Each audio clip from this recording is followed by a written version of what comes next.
राम राम जय जोहार जय छत्तीसगढ़ संगवारी हो। स्वागत है आप मन के एलके साहू ब्लॉक में। संगवारी हो आज हम आए हैं तालाब साइड और तालाब साइड हम आए हैं संगवारी हो एक रील बनाबे देटूरा के। और हम रील एक ठा बने है मात्र, कोई ज़्यादा कर नहीं बने है। और एक रील के बनात ले कम से कम 1 से 1.5 घंटा खादी सही तीरन हमन ला। और भूख घलोक लगेल धलिस ने यार। 1 से 1.5 घंटा खादी संगवारी हो रील, केवल एक रील के चक्कर में। और खाली देमा बस बना है गाड़ी में वल्ली वन 2 टेक 3-4 टेक ले हैं, उतने में 1-1.5 घंटा निकल गए हमारे यार। तो ये 1.5 घंटा इसलिए निकाल के संगवारी फालतू में। अब पारी है मोर, अब मोर वीडियो बनी है, एक वीडियो बन गए, अब मोर बनी कैसे का तोरेज बना दे। नहीं बना ले, नहीं बना ले, नहीं तो समय नहीं मिले। ठीक बना नहीं तो समय नहीं मिले, तोरे बनाबो मेरे चैनल चले संगवारी हो खरे बनाबो भाई के मोर नहीं बनाओ काबर की मैं तो बनाते रही था ना। ये बेचारा काम बुता वाले आदमी हरे तेला समय नहीं मिला, महू काम बुता में समय नहीं मिला। लेकिन मैं तो उसका ज़्यादा बनाओ नहीं, कभी कभार बना लेता हूँ, मिला समय नहीं मिला बनाए के। ये काम बुता वाले आदमी चल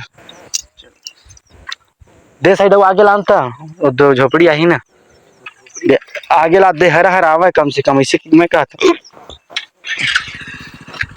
देखना संगवारी बस अपने बस ले दे अपने क्लिप लेवा है ना मात्र। फाइनली हमारा रील बन गया, जाते हैं मन घर। और बहुत टाइम से रील बनी संगवारी हो, एकदम दिमाग खराब हो गया, चेथी चेथी गर्म हो गए गर्मी की वजह से।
आई तुझे